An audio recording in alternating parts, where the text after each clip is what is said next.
할렐루야. 4월 13일 토요일입니다. 열왕기상 5장 1절부터 18절까지 말씀을 읽고 은혜 나누도록 하겠습니다. 솔로몬이 기름 부음을 받고 그의 아버지를 이어 왕이 되었다 함을 두로왕 히람이 듣고 그의 신하들을 솔로몬에게 보냈으니 이는 히람이 평생에 다윗을 사랑하였음이라. 이에 솔로몬이 히람에게 사람을 보내어 이르되 당신도 알거니와 내 아버지 다윗이 사방의 전쟁으로 말미암아 그의 하나님 여호와의 이름을 위하여 성전을 건축하지 못하고 여호와께서 그의 원수들을 그의 발바닥 밑에 두시기를 기다렸나이다. 이제 내 하나님 여호와께서 내게 사방의 태평을 주심에 원수도 없고 재앙도 없도다.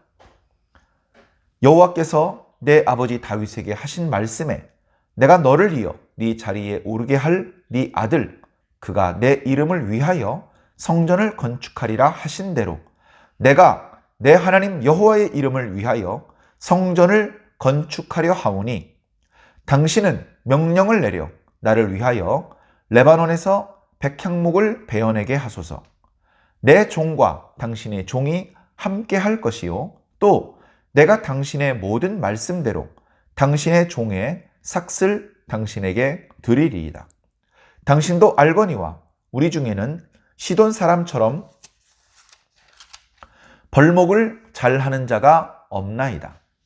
히람이 솔로몬의 말을 듣고 크게 기뻐하여 이르되 오늘 여호와를 찬송할지로다.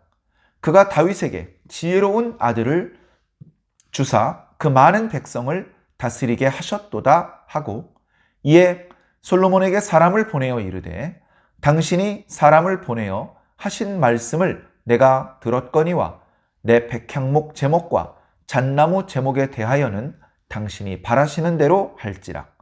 내 종이 레바논에서 바다로 운반하겠고 내가 그것을 바다에서 뗏목으로 엮어 당신이 지정하는 곳으로 보내고 거기서 그것을 풀리니 당신은 받으시고 내 원을 이루어 나의 궁정을 위하여 음식물을 주소서 하고 솔로몬의 모든 원대로 백향목 제목과 잣나무 제목을 주매 솔로몬이 히람에게 그의 궁정의 음식물로 밀 2만 고루와 맑은 기름 20고루를 주고 해마다 그와 같이 주었더라.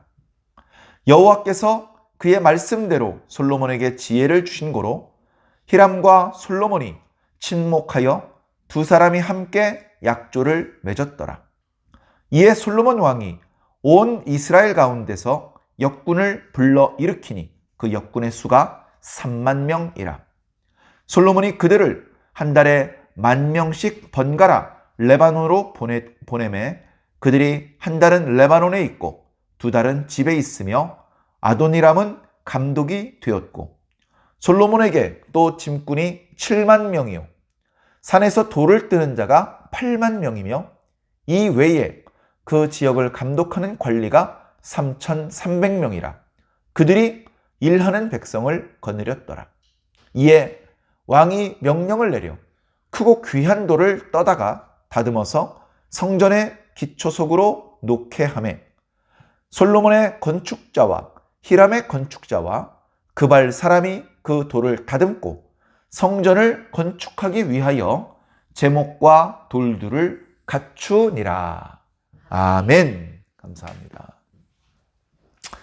자, 드디어 열왕기상 5장에 이르러서 성전 건축이 시작됩니다. 우리 마음 같아서는 성전 건축 이야기가 더 빨리 나왔으면 또는 성전 건축 이야기가 더 자세하게 기록되었으면 좋겠다. 그런 생각도 해봅니다만 성전 건축 이야기는 이제 5장에서 거의 마무리가 됩니다. 왜냐하면 열왕기상 전체가 솔로몬에 대한 이야기는 아닙니다. 열왕기상 중간도 못 가서 솔로몬은 죽고 역사의 수레바퀴는 부지런히 굴러서 또 그의 아들도 죽고 그의 손자가 증손자가 그렇게 이제 왕위가 교체가 되는 그리고 그 사이사이에 한두 마디로 다 설명할 수 없는 아주 많은 이야기들이 있습니다. 자, 그러다 보니까 솔로몬 왕의 치세에 대해서 더 자세히 기록하기 어려웠고, 이제 그의 왕권이 안정되고, 그리고 그가 하나님께 기도해서 지혜를 얻고, 그 지혜를 통해서 잘 재판할 뿐 아니라 나라도 잘 다스리고 외교도 잘하고, 그런 어떤 힘, 군사력, 외교력, 경제력, 이런 힘을 바탕으로 지금 성전을 건축하려고 합니다. 솔로몬이 40년 동안 왕 노릇을 합니다. 솔로몬이 왕이 되고 4년이 지나서 성전 공사가 시작됩니다. 그리고 7년 6개월 후에 솔로몬이 왕이 된 지 11년쯤 되었을 때에 성전 공사가 모두 마무리가 됩니다. 그리고 솔로몬은 연이어서 왕궁을 건축합니다. 다윗궁을 더 큰 규모로 확장을 하고 왕이 진물을 보는 방도 화려하게 만들어 놓습니다. 그뿐만이 아니라 성경에 다 기록하지 않은 여러 전각들을 건축하는 작업을 합니다. 그 기간이 13년이 걸렸다고 기록하고 있습니다. 성전 건축과 합하여서 20년을 공사에 임한 것이죠. 그래서 왕이 되고 4년 있다가 성전 건축 시작을 했기 때문에 왕이 된 40년 전체 기간 중에 24년을 건축 공사에 매진을 했습니다. 그래서 그가 한 일 중에 가장 중요하고 정말 가장 박수받아 마땅한 일을, 성전을 건축한 일에 대한 이야기가 이제 5장부터 시작되고 있습니다. 1절을 보니까 두로왕 히람의 이야기로 시작됩니다. 다윗이 동정서벌을 할 때 히람 두로 쪽은 공격을 하지 않습니다. 왜냐하면 아주 옛날부터 두로왕 히람하고 다윗하고는 이방인이었지만 물론 아주 절친이었습니다. 서로 마음이 통했고 서로 우호적이었습니다. 그냥 세상적인 표현을 쓰더라도 아주 두터운 동맹 관계였습니다. 그래서 다윗이 동정서벌을 할 때도 두로 쪽으로는 공격을 가지 않았습니다. 굳이 군사적인 위협을 가하지도 않았고 무리한 조공을 요구하지도 않았습니다. 서로 스스로 요구하기 전에 선물을 먼저 보내는 그런 좋은 원만한 관계를 유지하고 있었습니다. 그러다가 다윗이 먼저 죽은 것이죠. 다윗이 먼저 죽었습니다. 그리고 머지않아서 다윗의 아들 중에서 솔로몬이 기름 부음 받아서 왕이 되었다. 그 소식을 이제 들은 것이죠. 솔로몬이 기름 부음 받은 게 맞죠. 아도니아가 반역을 저지르려고 할 때 그 소식을 들었던 다윗이 기민하게 옆에 있던 선지자와 제사장들 그리고 군대 장관들 브나야에게 부탁을 해서 솔로몬을 나의 나귀에 태워서 어디로 데리고 가서 거기서 기름을 부어줘라. 그래서 거기서 기름 부음을 받고 공식적으로 왕이 된 것입니다. 이제 나중에 그 소식을 전해 들었습니다. 동맹관계였기 때문에 동맹을 맺은 국가의 왕이 죽고 그의 아들이 왕이 되면 당연히 사절을 보내죠. 사절을 보내서 축하 인사를 주고 그 다음에 과거에 선대왕 때 맺었던 그 동맹의 언약을 다시 더 견고하게 재확인하는 그런 절차가 필요한 것입니다. 그래서 이 두로를 제외한 나머지 블레셋, 아람, 에돔, 모압, 암몬 사절을 못 보냅니다. 사절을 못 보내요. 거긴 왕이 없어요. 감히 다윗 왕이 있고 감히 솔로몬 왕이 있는데 지들끼리 어떻게 왕을 세워? 거의 그런 분위기였어요. 그러나 두로 지방은 건드리지 않았기 때문에 축하 사절을 보냈습니다. 솔로몬은 뭔가 마음으로 느낀 게 있는 것 같아요. 우리가 살면서 이런 느낌, 이런 것들에 대해서 좀 민감할 필요가 있습니다. 다윗 왕 때는 어땠냐면요. 다윗 왕이 유다지파의 왕이었어요. 헤브론에서 유다지파 사람들이 헤브론에서 기름을 부어서 우리 유다지파의 왕이 되어달라고 부탁을 했어요. 나머지 10지파는 인정하지 않았어요. 그러다가 시간이 지나서 사울 왕의 아들이었던, 마지막 남은 아들이었던 이스보셋이 내부 분열로 죽었어요. 내부 분열에 의해서 목숨을 걸고 지켜야 될 자기 왕을 자기 손으로 죽이는 거예요. 그런 불미스러운 일이 있었어요.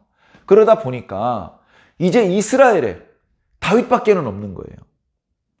그러니까 북이스라엘의 10지파도 장로들을 보내서 다윗 왕을 찾아옵니다. 다윗 왕이시요. 그때 다윗이 37살밖에 안 됐을 때인데, 당신은 우리의 골육지친 아닙니까? 우리가 과거에 사무엘 선지자를 통해서 하나님께서 사울 왕을 세웠기 때문에 우리가 사울 왕을 지지했고 그의 아들 이스보셋을 지지한 것은 당신에 대해서 반역을 한 것이 아닙니다. 우리는 그럴 수밖에 없었습니다. 이제 이스보셋도 죽은 마당에 당신이 어찌 유다 지파에만 계십니까? 우리 이스라엘 12지파 전체의 왕이 되어 주십시오. 우리 골육지친 아닙니까? 가까운 친척입니다. 서로 다투거나 과거의 어떤 원한은 다 털어내시고 이제 우리 이스라엘 전체의 왕이 되어 주십시오. 그래가지고 이스라엘 전체가 왕이 된 거예요. 그래서 다윗이 헤브론에 있다가 예루살렘 언덕에 아직도 남아있는 여부스 족속을 격파합니다. 사울 왕이요, 왕이 된 지 40년 동안에 여부스 족속을 쫓아내지 못했어요. 다윗이 첫방에 여부스 족속을 몰아내고 그 언덕을 자기가 차지합니다. 그곳은 이스라엘 사람들이 차지하지 않던 곳이에요. 근데 거기 살던 이방인들을 박살을 내다 보니까 그 넓은 동산이 빈 땅으로 남았어요. 다윗이 거길 딱 차지했어요. 여기 내 거. 그 소식을 오늘 본문에 두로왕 히람이 들은 거예요. 아이고 다윗이여, 내가 당신이 이렇게 성공할 줄 알았습니다 하면서 요구하지도 않았는데 백향목을 보내는 거예요. 당신이 이제 왕이 되었으니 이스라엘 전체의 왕답게 왕궁을 멋있게 지으십시오. 옛날 사울이 쓰던 건물하고는 비교도 안 되게 멋있게 지으십시오. 내가 핵심 건축자재인 백향목을 무한정 공급해 주겠습니다. 그래서 백향목이 다량 공급되다 보니까 나머지 건축자재는 조금만 준비하면 되거든요. 왕궁 만드는 정도는. 그래가지고 왕궁을 딱 건축을 했어요.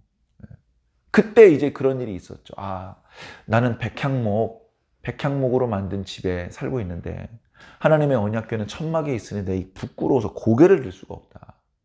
안 되겠다. 내가 성전을 지어드려야 되겠다. 그래서 다윗이 성전을 건축할 생각을 한 거예요. 이건 하나님께서 명령하시거나 요구하신 것이 아니었습니다.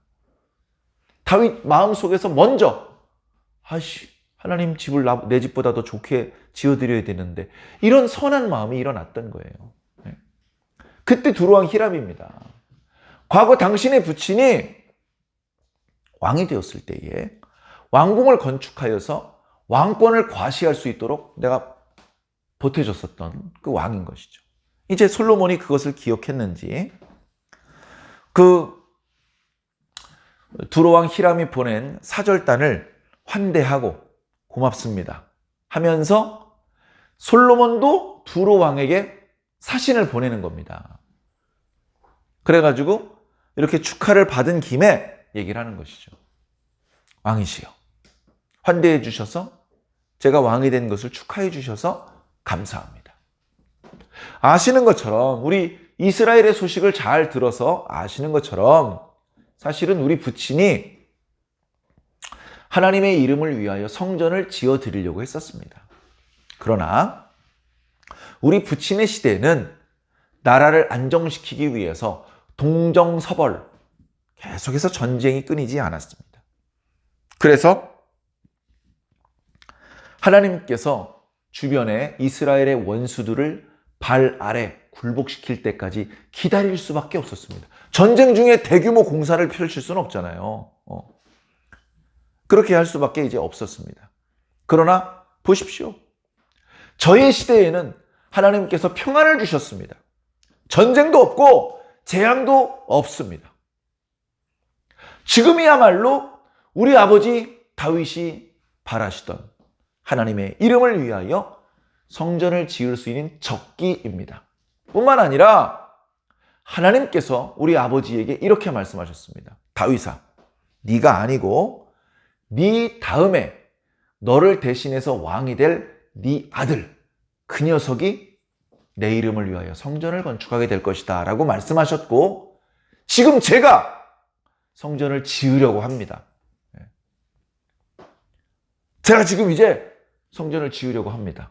그러니 두로왕 히람께서는 거기에 있는 목수들, 목공들에게 레바논의 백향목을 벌목하도록 지시를 내려 주시옵소서. 작업을 위해서는 우리도 사람을 파견해서 왕의 백성들을 고달프게 하지 않고 우리가 도와드리겠습니다. 그 대신 왕의 백성들에게 우리가 월급을 주겠습니다. 그러니 일단 벌목을 좀 하게 해 주십시오. 그렇게 사절단이 온 김에 성전 건축을 위해서 도와달라고 또 메시지를 전합니다. 그 메시지를 히람이 듣고요, 마음이 너무 기뻤다 그랬어요. 왜 기뻐요? 자기 나라 성전 건축하는 것도 아니고, 자기 나라 잘 되는 것도 아니고, 이스라엘이 잘 나가고 있는데 왜 기뻐요? 하나님께서 주신 기쁨인 것 같아요. 히람은 이방인이고 하나님을 믿는 여호와 신앙을 자신의 주된 종교로 삼는 사람도 아니에요. 사실은 이 두로 지방, 레바논 지방, 이 세계사 시간에 페니키아라고 불리우는 그 지역은 우리가 잘 아는 우상 숭배 문화가 창궐하고 있어요. 앞으로 계속해서 이스라엘을 괴롭히게 될 바알 우상 숭배 문화가 바로 두로에서 시작된 거예요. 그런데도 불구하고 여호와 하나님을 찬양합니다. 야, 여호와 하나님을 오늘 찬송해야 되겠다. 하나님께서 다윗 왕에게 지혜로운 아들을 주셨도다 하면서 솔로몬에게 응답하기를, 좋습니다. 당신이 하자는 대로 다 하겠습니다. 당신이 원하는 대로 배달을 하겠습니다. 받고 싶은 위치에서 받고 싶은 양만큼 요구만 하십시오. 그리고 우리가 요구하는 것은 일꾼들의 품삯이 아니고 우리 왕실을 위해서 음식물을 좀 보내주십시오. 그렇게 부탁을 했습니다. 솔로몬이 그 응답을 또 들었겠죠? 솔로몬이 또 기분 좋았습니다. 하나님께서 길을 열어주시는구나. 저 두로왕 이방인인데도 불구하고 그 사람의 마음을 움직이고 그 지역에 나고 있는 백향목이라고 하는 최고의 목재를 손쉽게 확보할 수 있도록 하나님께서 지금 작업을 시작하셨구나. 지금이야말로 성전을 건축할 때구나. 그러면서 솔로몬은 솔로몬대로 움직입니다. 두로왕 히람에게는 음식물을 보내는데요, 1년에 매년 밀가루를 2만 고루인가 20만 고루인가 보내죠. 예. 기름을 20고루 보내고. 예. 매년 보내는 거예요, 매년. 예. 그러니까 어떻게 보면 거기서 가져온 목재의 값보다 더 주는 거예요. 예. 충분히. 하나님의 성전을 건축하는데 날로 공짜로 훔친 거, 뺏은 거 이런 거 쓰면 안 돼요. 바가지를 써도 좋으니까 제값 주고 정정당당하게 건축자재를 확보해서 최고의 건축자재로 다 충분히 값을 치른 건축자재로 공사 들어가는 것이죠. 그리고 그 두로 지방의 백성들 고달프게 할 것 없이 이스라엘 사람들이 그 목재를 운반하기 위해서 사람들이 착출됩니다. 전쟁이 일어났을 때 예비군을 동원하는 것처럼 지금은 전쟁 시가 아니기 때문에 역군들, 일꾼들을 동원을 합니다. 그래서 우선 목재를 운반할 사람을 3만 명을 동원을 해요. 관리하는 관리도 세웁니다. 그 3만 명한테 또 이제 다 차비 주고 그 일을 못 하잖아요, 한 달 동안. 그 비용도 주는 거예요. 3만 명을 동원을 해서 10,000명을 두로로 보냅니다. 거기서 벌목하고 나무 묶고 이쪽으로 운반하는 작업을 하도록 하는 것이죠. 그리고 한 달 일했으면 돌아오고 그 다음 10,000명이 가서 일하고 돌아오고 이렇게 3달씩 번갈아 가면서 작업을 할 수 있도록 시스템을 준비해 놓습니다. 그리고 그 목재를 운반하는 3만 명 이외에도 짐꾼을 7만 명, 그리고 돌을 뜨는 석공들을 8만 명을 동원을 합니다. 이야, 이쯤 되면요, 국력을 총동원한 거예요. 그동안 자기 아버지 때부터 비축해 놓았던 것. 그리고 솔로몬이 왕이 된 이후에도 계속 비축하고 있죠. 인구를 계수하기 불가능할 정도로 많고, 그리고 엄청나게 넓은 지역을 다스리면서 조공을 받았기 때문에 그렇게 해서 쌓인 그런 어떤 국력이 있어요. 그 국력을 아낌없이 다 쏟는 거예요. 성전 짓고 남는 국력이 있으면 안 돼. 아낌없이 다 쏟아야 돼. 그렇게 해서 성전 공사에 최선을 다합니다. 어쩌면 나중에 북왕국 10지파가 분열되어 떨어져 나간 것이 이때 너무 공을 많이 들여서 북왕국 지파 사람들이 솔로몬이 왕일 때 뭐 좋은 일도 많이 있었지만 너무 고달펐어. 이런 어떤 불만이 누적되는 일이었을지도 모릅니다. 그러나 솔로몬은 지금 그게 문제가 아니에요. 하나님께 진심이었기 때문에 다른 건 몰라도 성전 건축 공사에 있어서는 조금이라도 소홀함이 있어서는 안 돼. 이런 마음이었어요. 그런 마음이 뒷부분에는 이렇게 표현되고 있습니다. 돌을 뜨는데요. 솔로몬이 뭐라고 명합니까? 17절을 보니까 이에 왕이 명령을 내려 뭐라고 말하냐면 크고 귀한 돌을 떠다가 다듬어서 성전의 기초석으로 놓으라. 이렇게 말씀하시고 있어요. 여러분, 기초석은요. 건물이 완공된 다음에 보입니까? 안 보입니까? 기초석이 건물이 완공된 후에 보입니까? 안 보입니까? 안 보여요. 그런데 그런 기초석은 그냥 튼튼하기만 하면 될 것 같은데 어떤 돌을 쓴다고요? 크고 귀한 돌을. 돌도요, 더 값나가는, 더 비싼 그런 돌이 있어요. 건축 완공되면 눈에 보이지도 않는 기초돌을 가장 귀한 돌을 쓴단 말이에요. 여러분, 기초돌은요, 기본적으로 작은 게 가로 세로 높이가 2m짜리입니다. 중간에 금관계 없어요. 그 큰 돌을 산에서 뜹니다. 그 크기대로. 그러면 운반을 하겠죠? 그리고 그걸 현장에 딱 줄 맞춰서 딱 놓습니다. 그거를 하는데 막말로 얼마나 많은 돈이 들고 얼마나 많은 시간이 들겠습니까? 요즘처럼 무슨 비행기가 있는 것도 아니고 헬리콥터 아니면 뭐 크레인, 트럭, 덤프 트럭 없어요. 전부 다 수작업입니다. 짐승이 일부 도와주고 사람들이 수작업으로 그 석산에서 그 기초돌 성전 또 저 꼭대기에 산 꼭대기에다 짓잖아요. 돌 하나하나 나르는 게 얼마나 어려운지 모르는데 그 돌을 수십 개를 깔아야 돼요. 성전을 지으려면. 수백 개를 깔았는지도 모릅니다. 기초를 놓는 것부터 아낌이 없는 것이죠. 이렇게 성전 건축에 대한 솔로몬의 마음이 드러나고 있습니다. 마지막 구절을 보면 이제 각 나라의 최고 건축 기술자들이 현장에 총출동을 해서 기초를 놓는 작업부터 아주 세심하게 작업이 시작되고 있는 것입니다. 이어지는 6장 말씀에 골조 공사가 끝나고 또 내부의 인테리어 공사와 또 창호 공사 등등 그 나머지 공사가 이제 또 설명이 되죠. 그러고 난 다음에는 이제 기구들을 옮겨야 되고요. 그리고 모든 것들이 구비가 되면 이제 그 건물을 시동을 걸어야 되잖아요. 첫 번째로 그 건물에서 드려지는 제사 엄청나게 중요합니다. 그 제사에 하나님께서 어떻게 응답하시는지가 또 너무너무나 중요합니다. 그것들이 이제 앞으로 열왕기상 말씀 묵상을 통해서 나타날 텐데요. 이 솔로몬 성전 하나님께서 다윗을 통해서 준비시키셨습니다. 그리고 솔로몬이 더 미루지 않고 결단을 내립니다. 그리고 보이게 보이지 않게 뒤에서 하나님께서 도와주시는 것이죠. 그렇게 해서 우리가 알고 있는 그 솔로몬 성전이 건축되었던 것입니다. 이 솔로몬 성전은 500년이 못 되어서 바벨론 왕 느부갓네살에 의해서 박살납니다.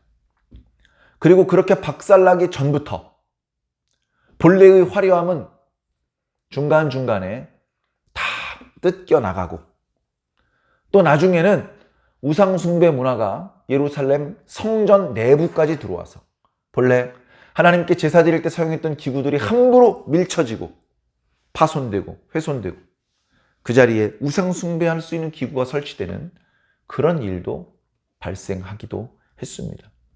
그러다가는 기어이 바벨론 왕 느부갓네살에 의해서 완전히 흔적도 없이 박살나 버렸습니다. 그리고 나서 70년 만에 그 자리에 다시 건물을 짓습니다. 그 건물을 건축할 때 대표자가 스룹바벨이었기 때문에 스룹바벨 성전이라고 말합니다. 스룹바벨 성전을 건축을 할 때 기초돌을 놓을 때 많은 유다 어른들이 어린애처럼 울었어요. 엉엉 울었습니다. 처음에는 왜 눈물이 나오는지 모르는 그 눈물이 막 끝없이 쏟아져 나옵니다.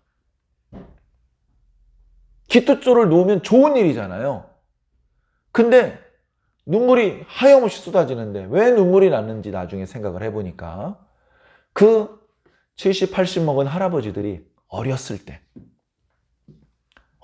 10살 이럴 때 자기 부모님 손을 잡고 예루살렘 성전을 뛰어놀았던 기억이 나요. 많이 훼손됐고 그 화려하게 장식됐던 것들이 다 벗겨진 상태이긴 하지만 그래도 기본적으로 그때 사용했던 목재하고 석재가 워낙 화려하고 워낙 웅장하고 그냥 얼른 봐도 야 이거 비쌌겠는데? 돈 많이 들었겠는데? 싶은 최고급 목재와 석재를 썼던 것을 너무나 똑똑히 기억하고 있는데 70년이 지나서 다시 예루살렘 언덕에 새롭게 성전을 건축한다고 기초돌을 놓는데 옛날에 솔로몬 성전에 비해서 너무나 볼품이 없는 거예요. 너무나 볼품이. 근데 그때는 힘이 없어요.